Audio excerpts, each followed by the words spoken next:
ಕಚೇರಿ ಇವರಿಗೆ ಒಂದು ರೀತಿ ಎರಡನೇ ಮನೆ ಆಗ್ಬಿಟ್ಟಿದೆ. ರಾಜೀವ್ ಗಾಂಧಿ ಕಚೇರಿ ಎರಡನೇ ಮನೆ ಆಗ್ಬಿಟ್ಟಿದೆ. ಅವ್ರಿಗೆ ಒರಿಜಿನಲ್ ಮನೆ ಏನ್ ತಗೊಂಡಿದ್ದಾರೆ ಅದು ಸಿಕ್ಲಿಲ್ಲ ಅವ್ರಿಗೆ. ಆದ್ರೆ ಈ ಕಚೇರಿ ಮಾತ್ರ ಎರಡನೇ ಮನೆ ಆಗ್ಬಿಟ್ಟಿದೆ. ಒಂದು ಬಾಡಿಗೆ ಮನೆ, ಒಂದು ಕಾವೇರಿ ಭವನ ಮನೆ.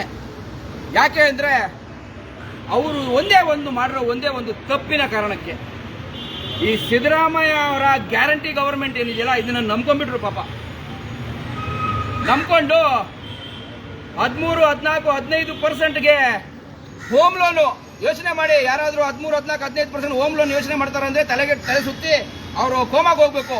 ಆ ಒಂದು ಬಡ್ಡಿ ದರದಲ್ಲಿ ಲೋನು ತಗೊಂಡು ಇವ್ರನ್ನ ನಂಬ್ಕೊಂಡು ಮನೆ ಸಿಗುತ್ತೆ ಅಂತ ಹೇಳ್ಬಿಟ್ಟು ಬಾಡಿಗೆ ಮನೆನೂ ಕೂಡ ಖಾಲಿ ಮಾಡ್ತೀವಿ ಅಂತ ಡೇಟ್ ಕೊಟ್ಬಿಟ್ಟು ಈಗ ಬೀದಿಗೆ ಬಂದು ನಿಂತ್ಕೊಂಡ್ಬಿಟ್ಟಿದ್ದಾರೆ.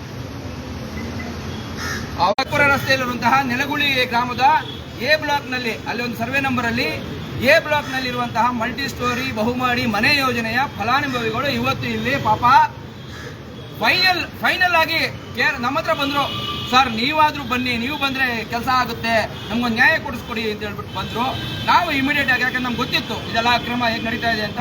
ಸೊ ನಾವು ಇವತ್ತು ಇವ್ರ ಜೊತೆ ಇಲ್ಲಿ ಬಂದಿದ್ದೀವಿ. ಇವರೆಲ್ಲ ಇವತ್ತು ಬಂದಿದ್ದಾರೆ. ಇವತ್ತು ನಮ್ದು ಒಂದೇ ಬೇಡಿಕೆ. ಇನ್ನೊಂದು ವಿಚಾರ ಹೇಳ್ತೀನಿ, ಇಲ್ಲಿ ನಮ್ಮ ಬೇಡಿಕೆ ಹೇಳ್ಬಿಡ್ತೀನಿ. ಫಸ್ಟ್ಗೆ ಮನೆ ಕೀ ಕೊಡಬೇಕು. ಮನೆ ಕೀ ಕೊಡಕ್ಕಾಗ್ತಾ ಇಲ್ವಾ? ಮಿನಿಸ್ಟರ್ ಜಮೀರ್ ಅಹಮದ್ ಅವರು ಇವತ್ತು ಇಲ್ಲಿ ಬಂದು ಯಾವ ದಿನ ಕೊಡ್ತೀನಿ ಅಂತ ಹೇಳ್ಬಿಟ್ಟು ಪ್ರಮಾಣ ಮಾಡ್ಬಿಟ್ಟು ಹೋಗು. ಈ ಎರಡೇ ಬೇಡಿಕೆ ಇವತ್ತಿರೋದು ನಮ್ದು. ಈ ಎರಡು ಬೇಡಿಕೆ ಈಡೇರಬೇಕು. ನಾವು ಇಲ್ಲಿ ಯಾವುದೇ ರೀತಿ ಹೋರಾಟ ಪ್ರತಿಭಟನೆ ಮಾಡಕ್ ಬಂದಿಲ್ಲ.